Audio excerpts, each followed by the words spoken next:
Doa minta tenang. Allahumma inni as'aluka nafsan bika mutmainnatan tu'minu biliqaika wa tardo biqadaika wa taqna'u bi'ataika.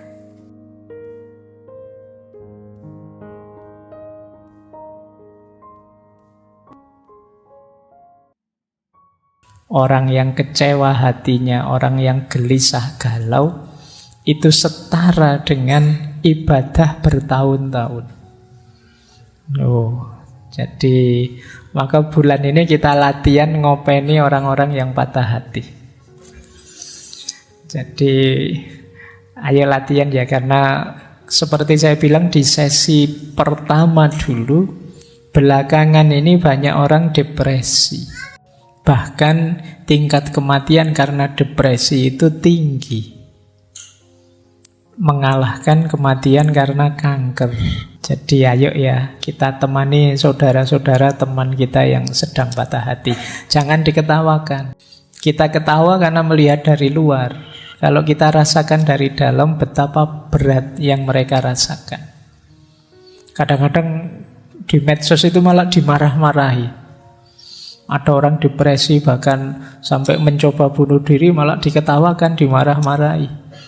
Kita tidak tahu seberat apa beban yang ada di hati mereka. Bahkan kata Hazrat Sultan Bahu ini, kita merawat, menemani mereka yang patah hati itu seperti ibadah bertahun-tahun.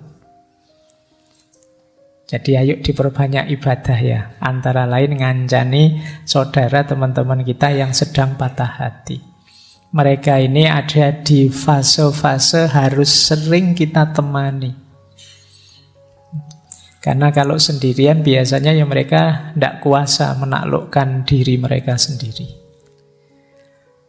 Baik, bismillah kita mulai. Jadi pembukaannya ini ya, ini anggap saja berarti malam hari ini kita latihan ibadah. Karena menemani orang patah hati itu setara dengan ibadah. Ada banyak hadis yang mengindikasikan justru Allah itu bersama-sama orang yang lemah, orang yang terpinggirkan, orang yang kesusahan, orang yang sakit dan lain sebagainya. Ya tentu saja termasuk orang-orang yang patah hati ini. Siapa tahu mereka ini bisa jadi jalan kita untuk tambah dekat kepada Allah, menghadirkan ridhonya Allah, sayangnya Allah pada kita. Lah kalau saya sendiri yang patah hati Pak, gimana? Ya enggak apa-apa, kamu temani jiwamu sendiri kalau enggak ada yang menemani ya. Nanti ada pendapatnya Jalaluddin Rumi menarik tentang itu. Baik, bismillah kita mulai.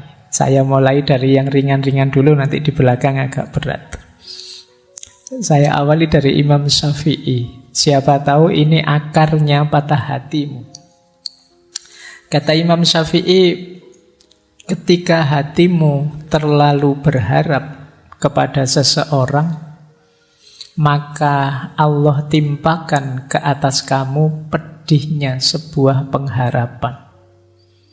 Supaya engkau mengetahui bahwa Allah sangat mencemburui hati yang berharap selain Dia. Maka Allah menghalangimu dari perkara tersebut agar kamu kembali berharap kepadanya. Ini coba kamu pahami maksudnya Imam Syafi'i ya. Orang itu bisa patah hati karena dia kecewa pada orang lain. Kekecewaan ini muncul karena sebelumnya ada harapan pada orang lain itu. Kalau kamu tidak terlalu berharap, ya tidak terlalu kecewa. Semakin besar harapan, semakin besar kekecewaan. Besarnya harapan menunjukkan kemelekatan. Jadi kalau harapanku padamu sangat besar, itu kan berarti aku tidak bisa dipisah darimu. Nah, siapa yang jargonnya kalau sedang berduaan, engkaulah segalanya, engkaulah jenis-jenis gini itu. Harapanmu terlalu besar kepada manusia. Hati-hati. Allah itu di situ pakai diksi cemburu. Di beberapa pendapat orientalis yang agak benci dengan kita, kata-kata cemburu ini dikonotasikan negatif. Padahal cemburunya Allah itu menunjukkan Allah sangat cinta dengan kita. Persis seperti kita, kalau cinta dengan seseorang, terus orang lain kok melekat ke yang lain, itu kan kita cemburu. Bahagialah kalau kita dicemburui oleh Allah. Berarti itu bukti Allah mencintai kita. Buktinya Allah cemburu apa? Dipatahkan hati kita biar tidak terlalu melekat padanya. Nah, kenapa hati kita bisa patah? Ya karena kemarin terlalu melekat. Kamu terlalu berharap padanya, terlalu menginginkannya. Manusiawi wajar kita memerlukan, membutuhkan orang lain, termasuk membutuhkan pasangan untuk mewujudkan mimpi dan cita-cita kita, tapi jangan terlalu melekat.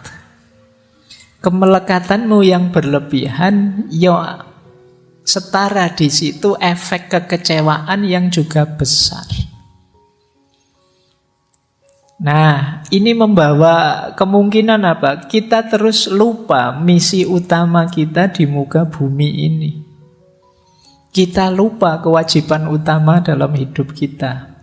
Akhirnya hanya asyik melayani orang yang sangat kita harapkan itu.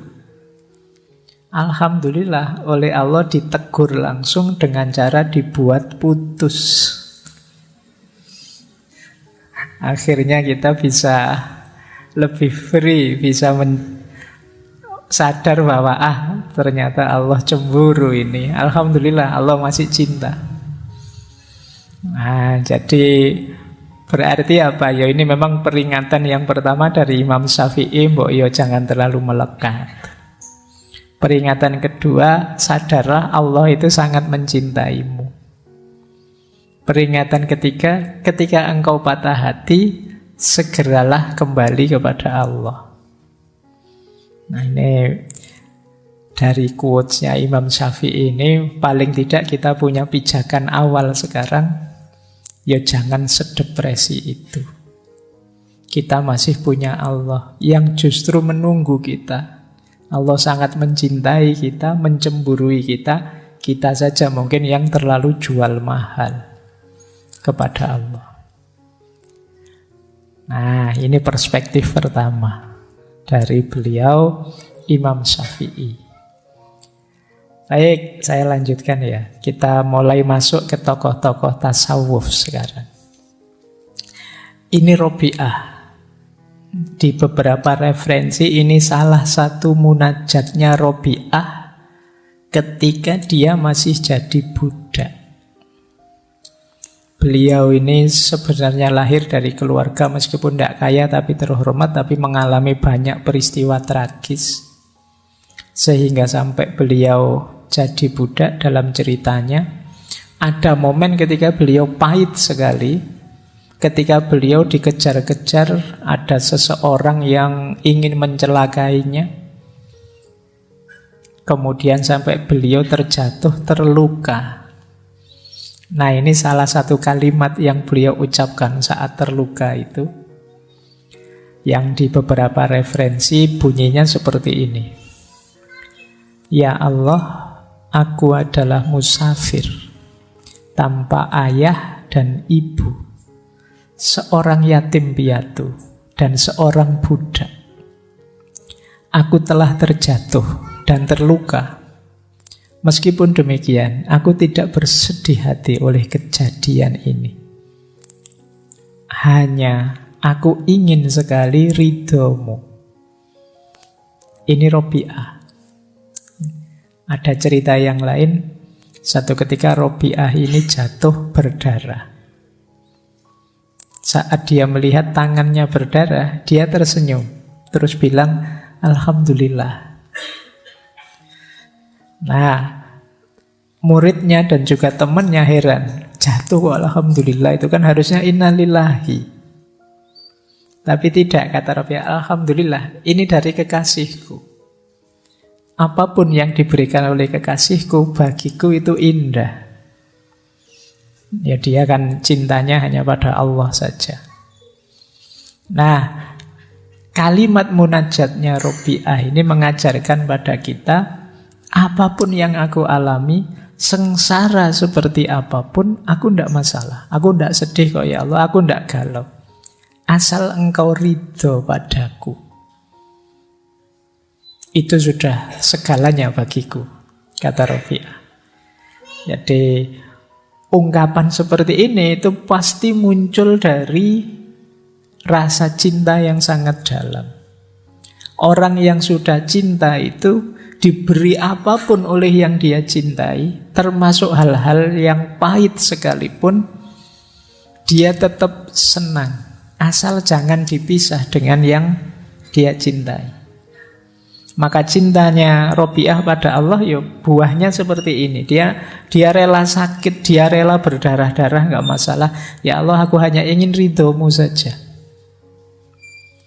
Ini dulu mirip ceritanya Rasulullah. Kan ada kisahnya Rasulullah itu waktu beliau berdakwah di Thaif. Kemudian di situ beliau dilempari batu, ditaburi pasir, berdarah-darah, dikejar anak kecil-kecil. Sampai beliau istirahat di salah satu kebunnya orang Thaif. Yang di situ beliau bermunajat pada Allah, panjang sekali munajatnya, yang salah satu kalimat masyhur sekali di munajat itu, ya Allah, in lam takun wadiban alayya fala ubali. Jadi meskipun aku berdarah-darah seperti ini, meskipun begitu beratnya ujian ini, asal engkau tidak murka padaku ya Allah, aku tidak peduli. Nah, batin yang bisa seperti ini itu syaratnya memang batin yang sudah mencintai Allah. Kalau kamu masih negosiasi dengan Allah, masih banyak pamrihnya, masih belum ikhlas, ya mungkin bisa mengucapkan seperti itu, tapi formalitas. Ngomongnya sambil meningis-meningis, nangis, itu tidak bisa senyum kayak Robiah. Kamu sakit, berdarah-darah, sakit ini kok ya. Meskipun kamu bilang tidak apa-apa ya Allah, yang penting kamu ridho, tapi ya beda kalau tidak ada cinta di dalamnya, itu acting, formalitas. Kalau Robiah ya keluarnya otomatis dari batin yang mencintai Allah. Loh, di versi perspektif yang ini berarti ada jalan agar patah hatimu tidak berat. Apa? Masih ada Allah. Tidak masalah kok kamu putus, tidak masalah kok kamu kecewa. Dalam keinginanmu yang manapun, asal Allah ridho. Nah, ini cara berpikirnya para sufi. Tidak masalah kamu nyalon gagal. Tidak masalah kamu ditinggal pasanganmu. Tidak masalah kamu dimaki-maki orang di medsos. Tidak masalah banyak sekali kepahitan hidupmu. Yang masalah satu-satunya adalah ridhonya Allah. Ini Allah ridho padaku apa tidak ya? Nilaiku jatuh tidak apa-apa. Ujianku kepepet-pepet terancam DO tidak masalah. Asal Allah ridho saja tidak apa-apa. Nah itu alasanmu ya nanti kalau ditanya orang tuamu. Kok tidak lulus-lulus le? Wah, saya tenang aja Pak, saya tidak lulus juga tidak apa-apa, nilai jelek juga tidak apa-apa Pak, yang penting Allah ridho. Nanti dijawab sama orang tua, mana bisa Allah ridho, kamu males. Baik, kita lanjutkan. Jadi ini cara pandangnya Robiah.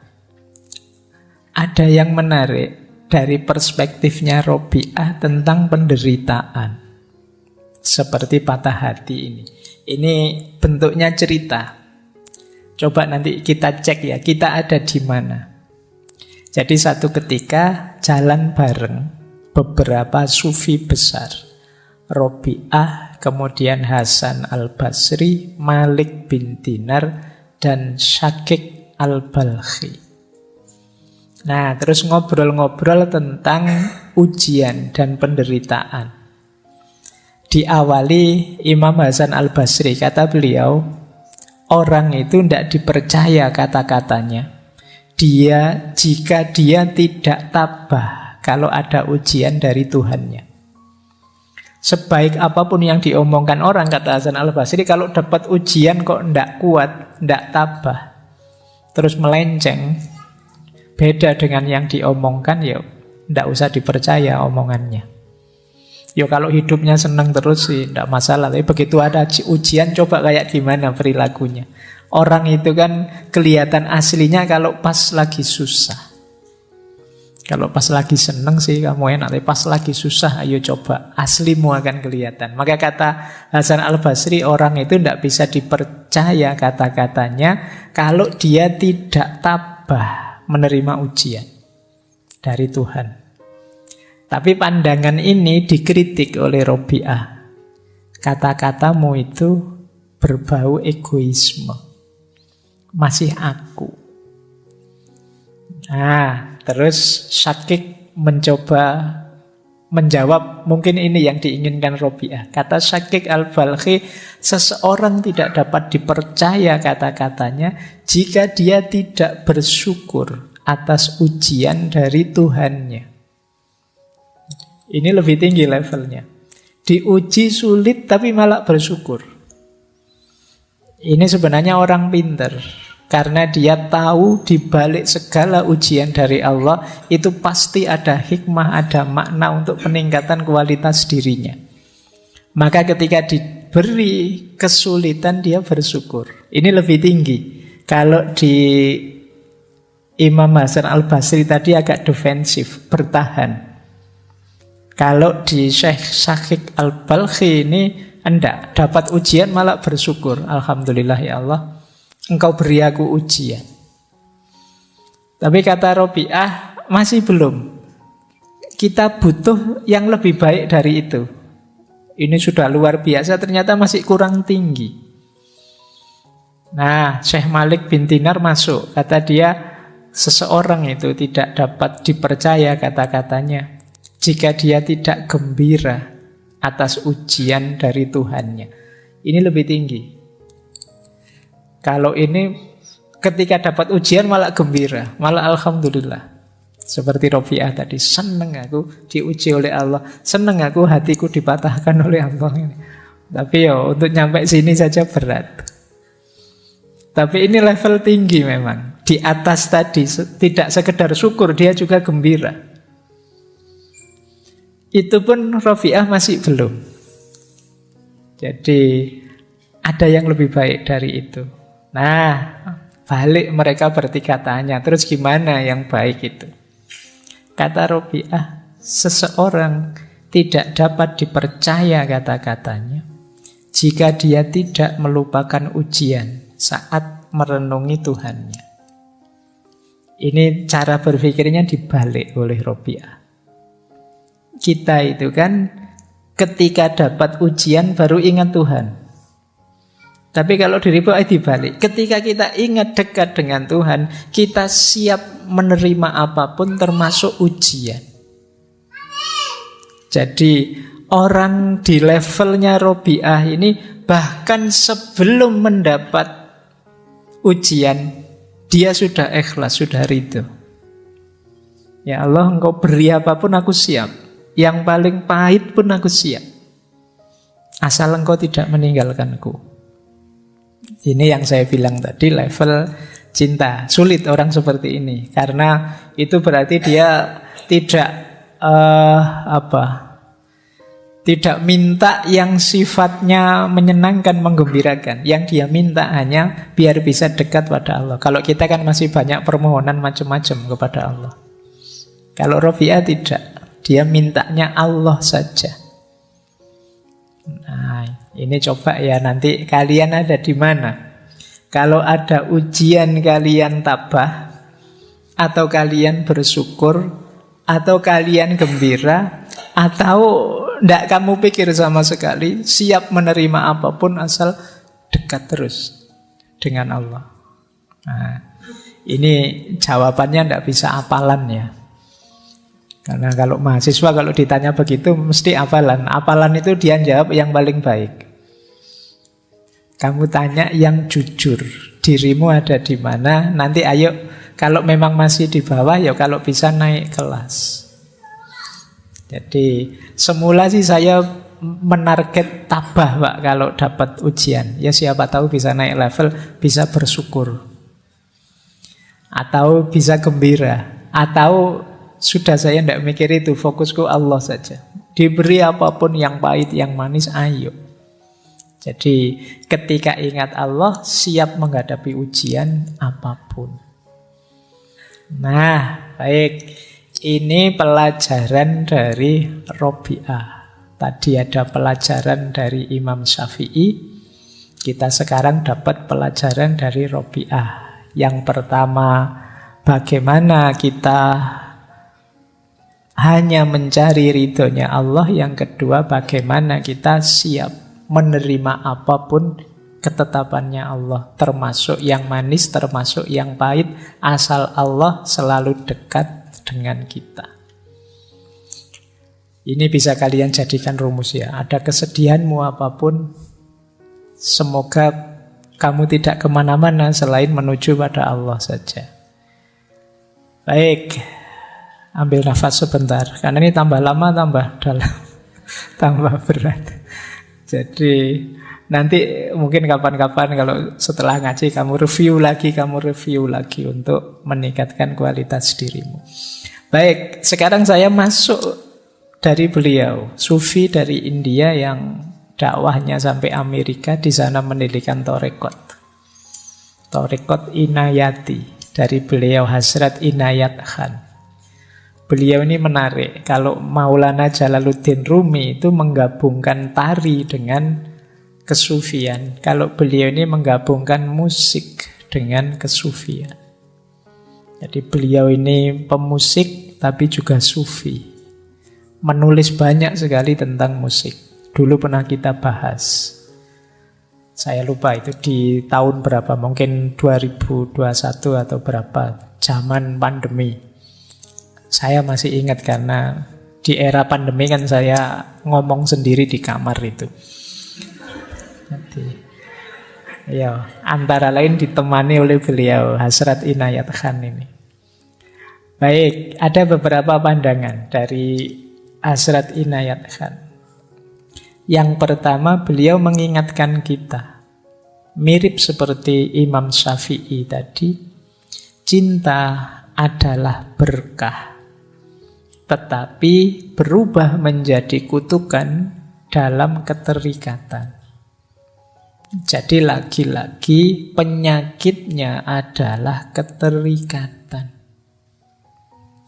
Loh Pak, gimana Pak? Saya mencintai tapi tidak terikat, itu bagaimana?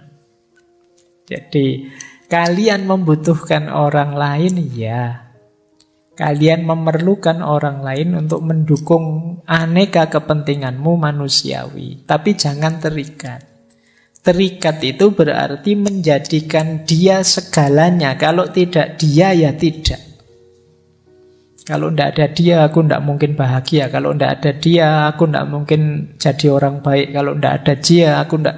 Ini namanya terikat. Jadi tidak terikat itu alhamdulillah kamu mau bersama-sama denganku untuk bertauhid, menomorsatukan Allah.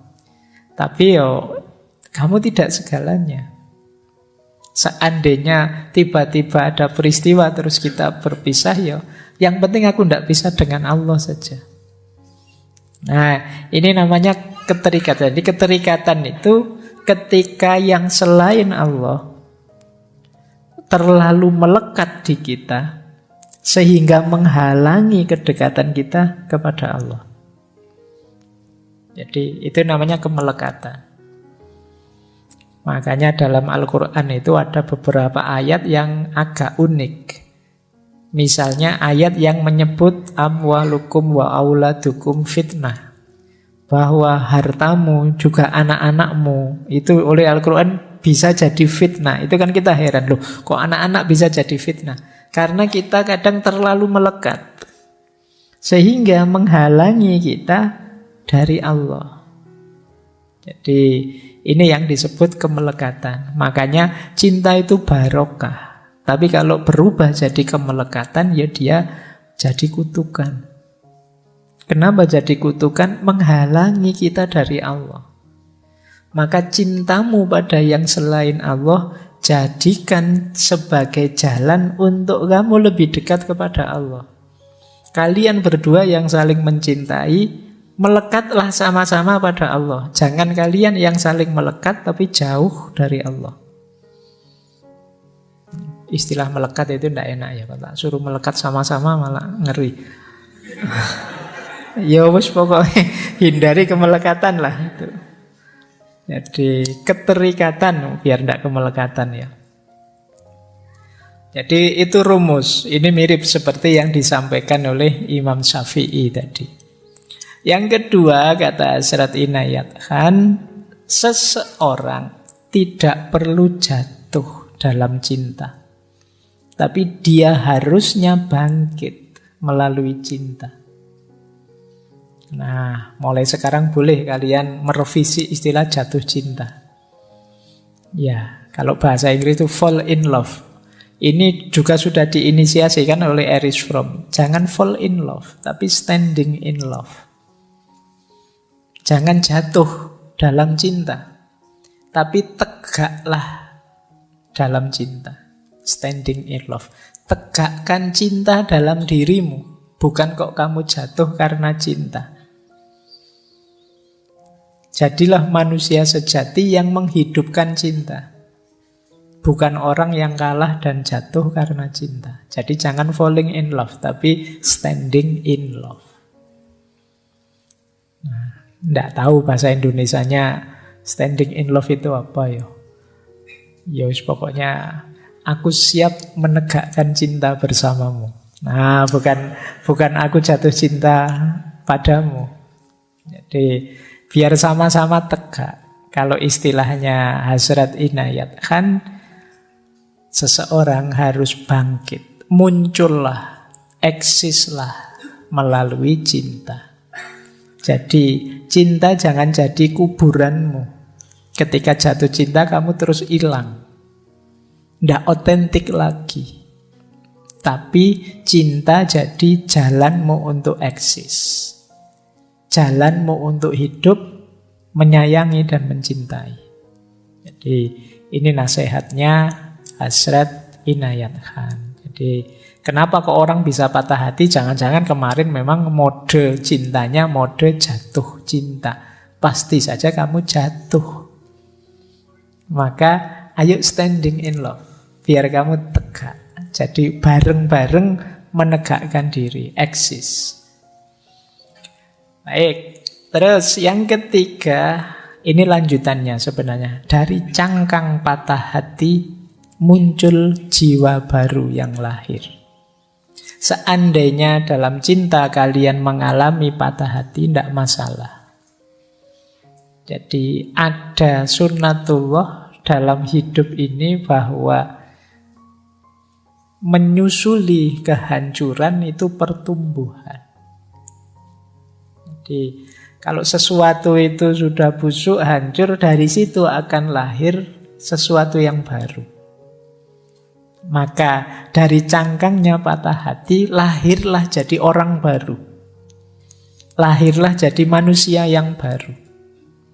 Kalau kalian sangat kecewa dengan apapun sebelumnya dalam hidupmu, tidak hanya patah hati ditinggal pacar, kecewa karena apapun, maka jangan ambruk, jangan jatuh, keluarlah tegak bahwa inilah aku yang baru sekarang. Misalnya kok sangat apes, terpaksa kamu kuliah kok di DO. Begitu kamu di DO keluar dari kampusmu sambil bilang, inilah aku yang baru, yang lahir. Jadi keruntuhanmu adalah sumber kelahiranmu kembali. Jadi kamu tidak depresi. Ditinggal pasanganmu juga begitu. Begitu ditinggal, ya sudah, sekarang aku sendiri, berarti inilah aku yang sekarang baru, yang tidak kayak kemarin. Yang tiap hari stres karena ngeladeni kamu, sekarang aku bebas. Nah, jadi dari cangkang patah hati muncul jiwa baru yang lahir. Hidup itu kan selalu ada sulitnya, selalu ada jatuh bangunnya. Ketika kamu jatuh, jadikan itu titik tolak kelahiran yang baru. Ya kalau kamu sukses, jadikan titik tolak untuk semakin tinggi, semakin mengembangkan diri. Jadi sebenarnya tidak ada alasan untuk kamu jatuh terus-terusan, sedih terus-terusan, depresi terus-terusan.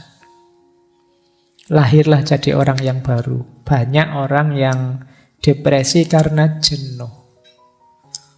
Beberapa bahkan sampai mengakhiri hidupnya sendiri dengan alasan yang tidak jelas. Karena dia jenuh, merasa hidup kok kayak gini lah, padahal itu enak.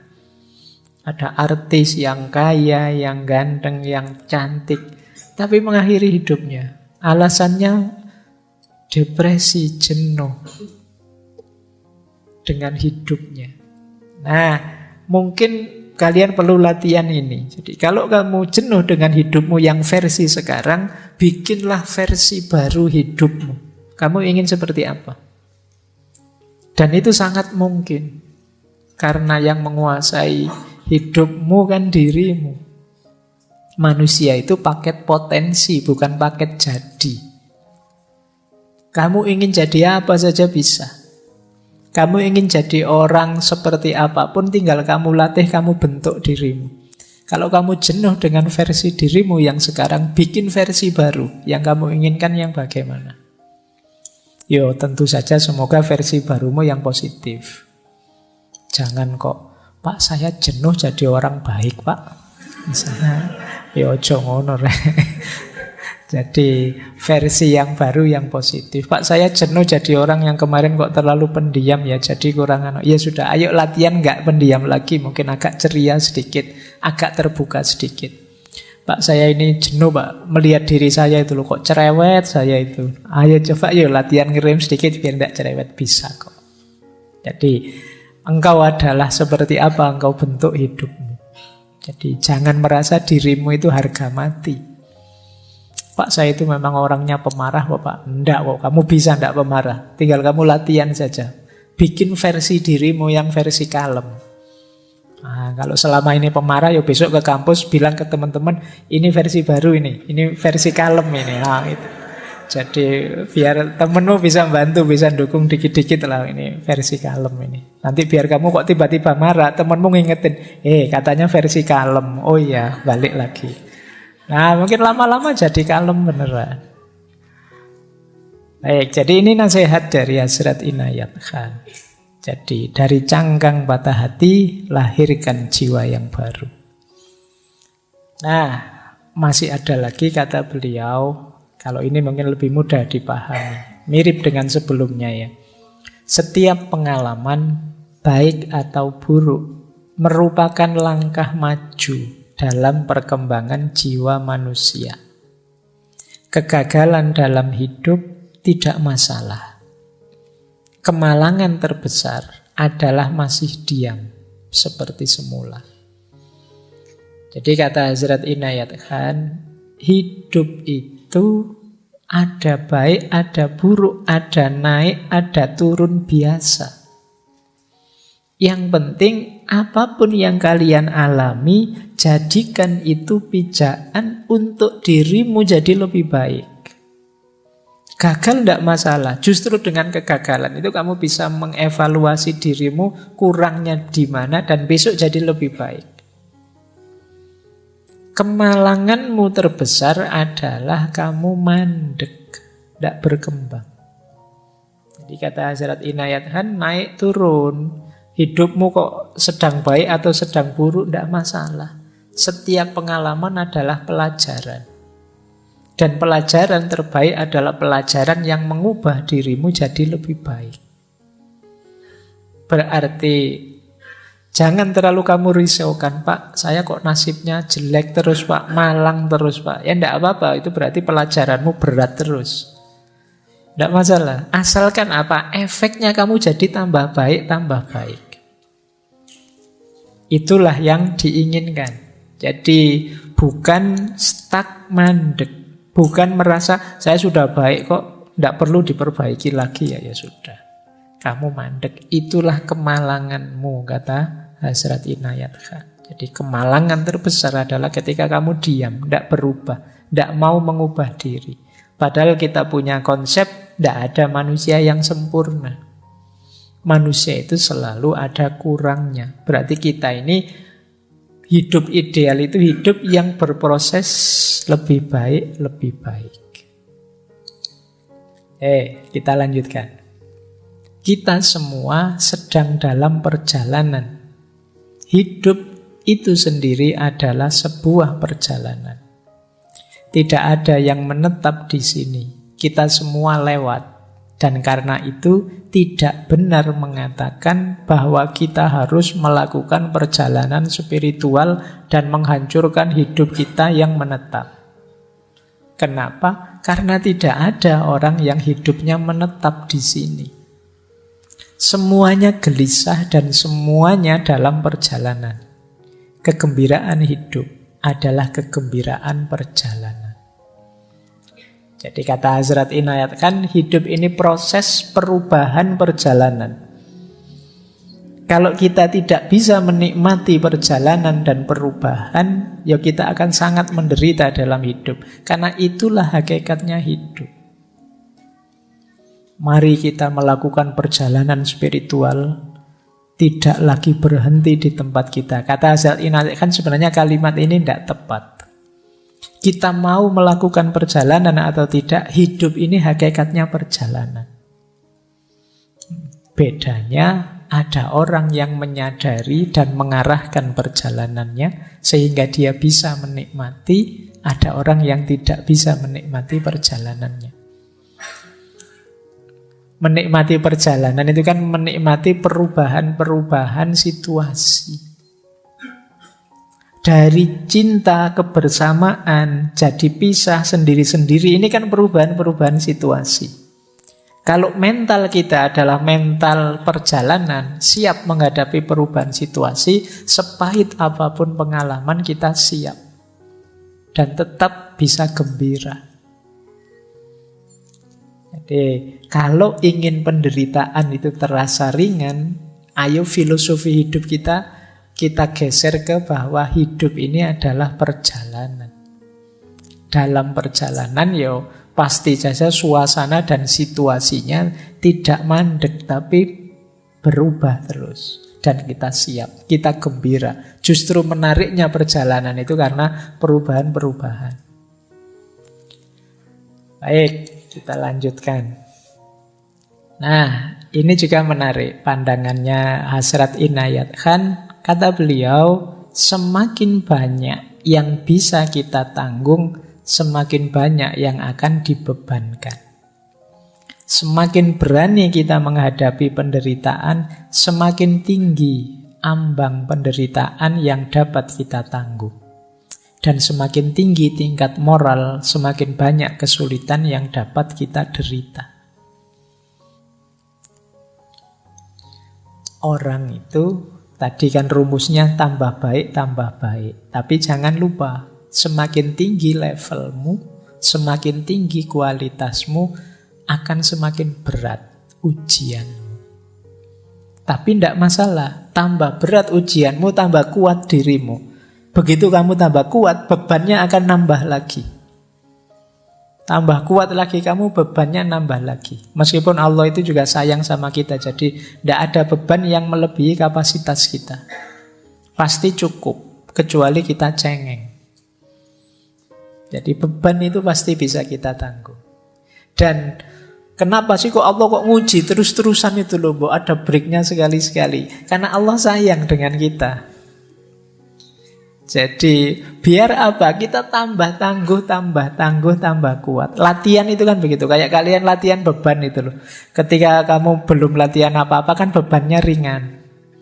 Nanti tambah kuat sedikit sama instrukturmu, ditambah bebannya, kamu tambah berat. Nanti sampai kamu jadi jago, jadi sakti, jadi hebat.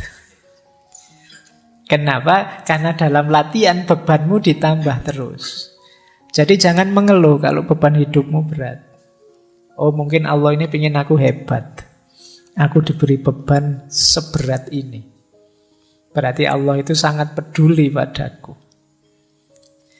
Dan insya Allah beban itu tidak akan melebihi kapasitasmu. Kamu mampu kok, asal kamu tidak manja.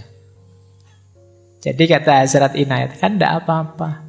Semakin berat beban, yo ini tanda-tanda kamu akan jadi semakin kuat. Kapasitasmu nambah, bebanmu akan nambah. Ujian moral juga begitu. Semakin kamu baik secara moral, mungkin kesulitanmu juga akan nambah. Kamu semakin murah hati, mungkin diuji dengan kesulitan lebih besar daripada ketika kemarin kamu pelit. Kemarin pelit, temanmu menjauh semua. Sekarang murah hati, temanmu deket semua, tambah ya utang semua, moroti semua. Itu kan lebih sulit kamu. Tapi tidak apa-apa, kamu jadi lebih tangguh sekarang. Jadi itulah, kalau bahasanya kaum Stoik kemarin, polanya, sunatullahnya dalam hidup ini. Jadi kalau teman-teman ngerti rumus-rumus ini, itu penderitaan apapun termasuk patah hati akan lebih terasa ringan. Tidak terlalu berat. Baik, jadi kita mulai terbuka, ada beberapa wawasan yang menarik yang ditawarkan oleh para sufi untuk menawarkan patah hati kita, kesedihan kita. Oke, kita lanjutkan. Sekarang kita masuk ke gurunya Jalaluddin Rumi, Syekh Syamsuddin At-Tabrisi, Syekh Syamsu Tabriz. Ini sebelum ke Rumi ya, kita masuk ke beliau sebentar. Kata beliau begini, apapun yang terjadi dalam hidupmu, tidak peduli betapapun sulitnya hal itu, jangan memasuki lingkungan keputusasaan. Bahkan ketika semua pintu tertutup, Tuhan akan membuka jalan baru hanya untukmu. Berterima kasihlah. Sangat mudah untuk bersyukur ketika semuanya baik-baik saja. Tetapi seorang sufi bersyukur tidak hanya atas apa yang telah diberikan kepadanya, tetapi juga atas semua yang telah tertolak darinya. Nah, ini levelnya seperti Syekh Hasan Basri dan kawan-kawan tadi. Apapun kesulitanmu, seberat apapun bebanmu, kamu ingat-ingat satu rumus final ini, jangan putus asa. Itu saja. Ini gawang terakhir. Jadi kalau sepak bola itu, ini jangan sampai bobol. Bahwa pemain lapangan tengah jatuh, jungkir balik, backnya juga pontang-panting, tidak masalah. Tapi jangan bobol gawangmu terakhir. Gawang terakhirnya apa? Putus asa. Begitu kamu putus asa, itu tanda bahwa kamu tidak percaya lagi kepada Allah. Kamu lupa bahwa ada Allah. Yang bagi Allah apa sih yang tidak mungkin? Orang yang putus asa itu kan sering pakai kalimat-kalimat, buntu sudah semua jalanku, gelap duniaku, aku gimana lagi ini? Kamu lupa masih ada Tuhan, masih ada Allah. Jadi Syekh Syamsu Tabriz mengingatkan kita, apapun kesulitanmu, apapun bebanmu, jangan biarkan gawangmu yang terakhir ini bobol, yaitu keputusasaan. Makanya putus asa itu kan kalau dalam Al-Quran disebut kekufuran. Karena apa? Karena orang yang putus asa berarti dia melupakan Allah atau tidak percaya dengan kekuasaannya Allah. Kata Syekh Syamsu Tabriz, meskipun semua pintu rasanya tertutup, Allah masih bisa kok. Bukan membuka pintu, bahkan membuat pintu baru Allah bisa. Yang tidak terbayangkan mungkin selama ini olehmu. Jadi tidak mungkin Pak lewat ini, lewat itu, lewat ini. Jalan yang saya hitung itu tidak ada yang beres. Itu kan hitunganmu. Jadi bagi Allah apa yang mustahil? Wong dari Masjidil Haram ke Masjidil Aqsa, dari Masjidil Aqsa ke Sidratul Muntaha ya bisa dalam waktu semalam. Meskipun di medsos banyak orang yang mendebat, masuk akal, masa namanya mukjizat ya memang tidak masuk akal. Kalau masuk akal ya tidak mukjizat namanya. Jadi memang tidak harus masuk ke akalmu. Kalau bisa terjangkau oleh pikiranmu, oleh akalmu itu masih biasa. Wong ini peristiwa luar biasa kok.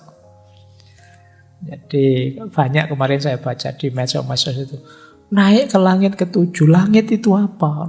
Pikirannya kan ngono aneh-aneh. Jadi tidak masuk akal saya. Ya memang tujuannya tidak untuk dimasukkan akal. Akalmu tidak nyampe. Jadi ini peristiwa luar biasa kalau definisinya khorikul adah, beda dengan adat. Memang tidak cocok dengan hukum alam sunatullah, sains yang kamu pelajari. Itulah mengapa disebut mukjizat. Jadi memang ada mode polanya sendiri yang berbeda dengan pola saintifik yang selama ini kamu pelajari. Baik. Nah, malah sampai Isra Mi'raj ya. Yuk dilanjutkan. Yuk paling tidak itu ilustrasi ya betapa Allah itu maha kuasa. Yang tidak terduga bisa terjadi. Yang menurutmu apa bisa kebalikannya. Kamu meramal apa yang terjadi sebaliknya. Karena Allah maha kuasa. Kesabaran tidak berarti bertahan secara pasif. Kata Syekh Samsuddin At-Tabrizi, sabar itu berarti berpandangan jauh ke depan untuk mempercayai hasil akhir dari suatu proses. Ini kalau pakai bahasa yang lain, sabar itu sama dengan orang yang optimis. Jadi kalau kita yakin hasilnya akan baik, ya kita mudah untuk sabar. Orang sabar itu justru visioner, dia pandangannya ke depan. Apa yang dimaksud dengan kesabaran? Nah, ini definisinya menarik. Syekh Samsuddin At-Tabrizi ini. Sabar itu melihat duri dan juga melihat bunga mawarnya. Melihat malam dan juga melihat fajar. Jadi untuk sampai pada mawar ya harus tahu ada duri yang harus dilewati. Ini sabar. Untuk sampai fajar kita harus tahu harus melampaui malam. Ini sabar. Berarti apa? Untuk mencapai kesuksesan, kebahagiaan, ya kita harus siap sulit, siap menderita. Itulah mengapa jangan dikeluhkan penderitaanmu. Patah hatimu jangan membuatmu putus asa. Sabarlah. Memang untuk bisa meraih keindahannya mawar, kamu harus sanggup melampaui durinya. Untuk bisa melihat indahnya fajar, kamu kan harus sanggup menahan hidup di malam hari. Jadi kalau mau melihat sunrise itu kan ya dibelani ngantuk-ngantuk malam tidak tidur, naik ke atas gunung sampai sana, alhamdulillah bisa kelihatan sekarang sunrise. Itu kan kamu ada tirakatnya, itu kan capek-capek menahan tidak tidur. Jadi ya meskipun setelah melihat sunrise kan kamu hasilnya kan bisa selfie-selfie, foto-foto, itu saja. Nah, hidup juga begitu. Kamu kalau ingin meraih keindahannya harus siap dengan pahitnya. Kita itu seringkali hanya fokus pada mawarnya saja, fokus pada fajarnya saja. Lupa dengan malamnya, lupa dengan durinya. Itu yang membuat kita begitu dropnya ketika mengalami patah hati, ketika mengalami kesulitan hidup. Padahal justru kesulitan itulah yang akan mengantarkan kita pada keindahan. Ini pendapatnya Syekh Samsuddin At-Tabrizi. Ketidaksabaran berarti menjadi picik untuk tidak dapat melihat hasilnya. Jadi orang tidak sabar itu ya hanya lihat pahitnya saja. Tidak lihat bahwa setelah pahit ada manisnya. Orang tidak sabar itu ketika melihat bunga mawar, sudahlah tidak usah mawar-mawaran, ada durinya kok. Nah, kenapa? Dia tidak tahan, dia hanya lihat durinya. Dia lupa bahwa kalau nanti bisa dapat mawar, indah loh itu. Ya kalau kamu tidak siap menunggu malam, ya kamu tidak akan ketemu indahnya fajar. Sudahlah, tidak usah nyari-nyari fajar, tidur saja enak misalnya, ya sudah. Ini yang disebut tidak sabar. Para pecinta Tuhan tidak pernah kehabisan kesabaran. Karena mereka tahu bahwa agar bulan sabit menjadi purnama dibutuhkan waktu.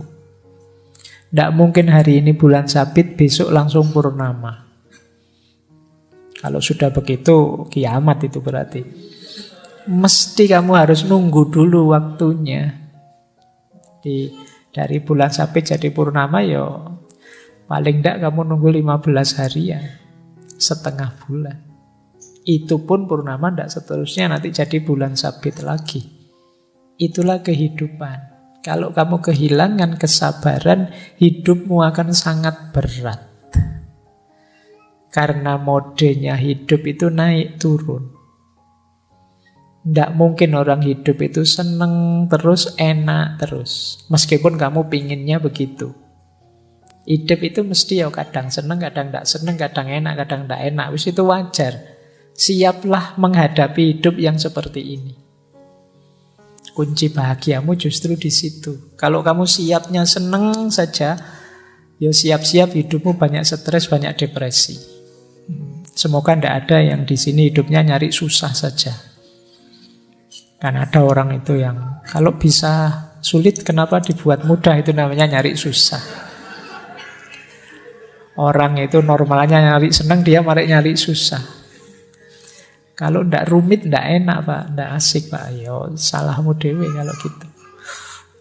Baik, ya jadi orang yang normal-normal saja. Wajarnya kita mencari kebahagiaan, kesenangan, tapi kita harus sadar hidup ini ada kesulitan juga, ada problem juga, ada naik turunnya juga. Baik, ini dua nasihat dari Syekh Syamsuddin At-Tabrisi. Gurunya banyak sufi juga. Sosok beliau agak misterius. Dulu pernah kita bahas waktu membahas Mahabbah Ilahiyah kalau tidak salah. Baik, kita lanjutkan. Nah, kata beliau begini. Ini bagi yang suka mematahkan hatinya orang lain. Ini masih Syekh Syamsuddin At-Tabrisi. Ini perspektif berbeda ya. Kalau tadi yang mengalami penderitaan, ini yang membuat orang lain menderita. Kata Syekh Syamsuddin At-Tabrisi, kalau engkau selalu mematahkan hati orang lain, apapun ibadah yang kamu lakukan tidak ada nilainya. Mematahkan hati orang lain itu membuat orang lain kecewa secara sengaja, membuat orang lain putus asa secara sengaja, membuat orang lain merasa bersalah secara sengaja, membuat orang lain drop secara sengaja. Ini kalau yang dikatakan oleh Syekh Syamsuddin At-Tabrisi ini benar, jangan-jangan kita sering ada di sini. Apalagi di medsos. Di medsos itu kan kita sering secara sengaja biar orang yang tidak kita sukai drop, jatuh, kecewa, merasa bersalah, merasa putus asa. Wow, ada temennya ngapain, lu kamu kok begitu, kafir kamu kalau sudah begitu. Terus temenmu stres, waduh, saya sudah kafir ternyata, gimana? Iya. Nah, patah hatinya dia, depresi, melakukan kebaikan saja masih dituduh-tuduh, dituding-tuding. Terus dia putus asa. Kata saya Syamsuddin At-Tabrisi, kalau engkau selalu mematahkan hati orang lain, Apapun ibadah yang kamu lakukan, tidak ada nilainya. Kita kan kadang senang, kadang bangga kalau membuat orang kecewa, khususnya orang yang kita benci atau kelompok yang tidak kita sukai. Rasakno, baru tahu dia, keliru dia kan, baru tahu dia, rasakan kamu kecewa, rasakan kamu salah, rasakan kamu. Ini namanya mematahkan hatinya orang lain. Jangan lupa bahwa Allah itu mencintai manusia. Siapa saja dia, di level apapun dia. Jadi, maka ayo kita cintai semuanya. Apapun keadaannya, apapun kondisinya. Ya dengan cara mencintai yang proper tentu saja. Mencintai yang proper itu bukan selalu disetujui saja. Kalau tidak pas, ya diluruskan dengan baik. Tidak dipatahkan hatinya. Kalau cocok, didukung. Ini namanya mencintai. Jadi, ya kalau bisa kita bangun peradaban saling mencintai, saling peduli. Bukan peradaban saling menjatuhkan, saling berlomba bahwa akulah yang paling tinggi, yang paling benar, yang paling lolos, yang masuk surga pertama, yang paling diridhoi Allah. Ya kalau bisa kita masuk surga pertama semuanya bareng-bareng. Jadi tidak harus giliran. Bareng-bareng gitu kita diridhoi Allah semua begitu ya. Kita semuanya bareng-bareng dicintai Allah. Apapun cara kita mendekati Allah. Jadi, ya beda-beda itu wajar ya. Memang hidup itu kan begitu. Ada macam-macam cara, macam-macam gaya untuk dekat dengan Allah. Jadi jangan jadikan perbedaan itu alasan kita saling mematahkan hati. Saling membuat orang kecewa dan putus asa. Kalau bisa saling kita dukung, ya sudah pendapat saya begini, pendapatmu begitu, silahkan lakukan kebaikan semaksimal mungkin sesuai keyakinanmu. Aku pun akan melakukan kebaikan semaksimal mungkin sesuai keyakinanku. Insya Allah kalau yang kita lakukan sama-sama kebaikan akan menghadirkan ridhonya Allah. Ini menurut saya mode hidup bersama yang lebih nyaman daripada perlombaan bener-beneran. Jadi akulah yang paling benar, kamu salah, kamu tidak cocok, ini loh dalilnya. Nanti yang sana, kamu yang keliru, dalilnya ini loh. Dalilmu kan hanya niru. Yang sana, dalilmu kan cuma ngutip saja. Dalilmu ya wis. Akhirnya hidupmu jadi sangat tidak nyaman. Maka jangan saling mematahkan hati, saling dukung saja. Baik, biar yang dinyatakan oleh Syekh Syamsuddin ini tidak terjadi. Kalau engkau selalu mematahkan hati orang lain, apapun ibadah yang kamu lakukan tidak ada nilainya. Siapa tahu apa yang kita lakukan saat mematahkan hati orang lain mendatangkan murkanya Allah. Sehingga Allah tidak ridho termasuk pada ibadah yang kita lakukan. Ini dari Al-Quran. Boleh teman-teman mengambil, ini masyhur sekali, penenang hati, obat hati. Ini sebenarnya nasihatnya Syekh Ibrahim Al-Khawas. Bisa dicek di kitab Risalah Al-Qusairiyah. Kalau di Indonesia sudah jadi lagu terkenal sekali. Dawaul Qalbi Khamsatu Asya'a. Obatnya hati itu ada 5 hal. Qiraatul Quran bitadabbur. Membaca Al-Quran sambil tadabbur, merenungi maknanya. Wa kholaul batni, dan perut yang kosong, puasalah. Wa qiyamul laili, dan sholat malam. Wa tadurru indas sahar, jadi merenung, tafakur, zikir pada Allah di waktu sahur, sepertiga malam yang terakhir. Yang kelima, wa mujalasatus sholihin, dan duduk bareng orang-orang yang soleh. Itu menenteramkan hati. Kita zikir tengah malam, kita zikir sepertiga malam, menenteramkan hati. Kita sholat malam, menenteramkan hati. Kita puasa, menenteramkan hati. Membaca Al-Quran sambil tadabbur, menenteramkan hati. Kalau kita kebingungan, apa yang harus saya lakukan? Pikiranku buntu, sedang stres-stresnya, frustasi-frustasinya. Pilih satu di antara 5 atau lakukan 5-5-nya. Paling enggak kalau kita puasa, kita enggak mikir kegalauan kita lagi, mikir laparnya. Oh, itu kan kita, aduh kapan buka puasa ya, kamu enggak mikir yang-yangan lagi, terus mikir poso. Makanya kata Rasulullah itu anak-anak muda yang sudah ingin nikah tapi enggak kuat nikah, puasa saja. Puasa bisa jadi benteng. Baik, ini enggak saya jelaskan ya. Dulu ini saya ingat pernah saya jelaskan waktu sesinya Sunan Bonang. Baik, saya tambah satu lagi. Doa. Mungkin teman-teman butuh praktis doa untuk menenangkan hati. Ada banyak doa yang bisa kita baca saat kita sedang galau. Yang pertama, usahakan nanti kalau berdoa ngerti maknanya ya, biar lebih mantap. Doa ini doa anti kesedihan. Yang pertama ini ya, anti males, anti utang. Langsung dari Rasulullah. Allahumma inni a'udzubika minal hammi wal khazani wa a'udzubika minal adsi wal kasali wa a'udzubika minal jubni wal bukhli wa a'udzubika min ghalabatid daini wa qahrir rijal.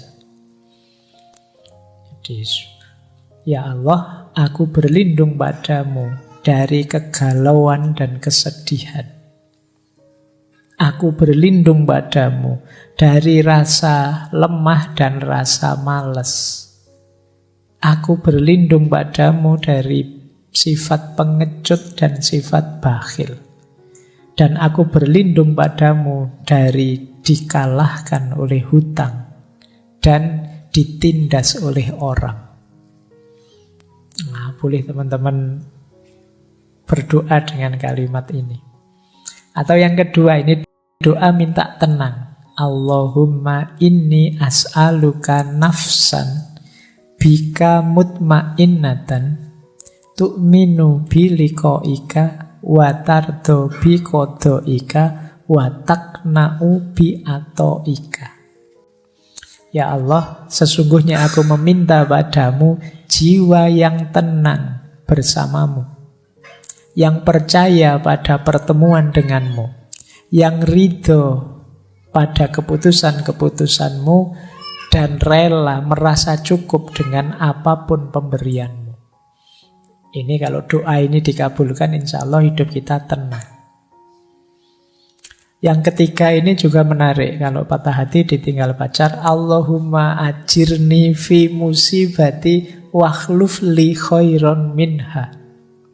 Ya Allah, selamatkanlah aku dalam musibahku dan gantilah untukku yang lebih baik darinya. Nah, ya sapa ngerti setelah berdoa ini terus diganti yang lebih hebat dari sebelumnya. Doa yang keempat ini juga menarik. Kuatirnya ketika kita sedang sedih melakukan hal-hal yang tidak seharusnya. Perbanyak membaca ya muqallibal qulub sabbit qalbi ala dinik.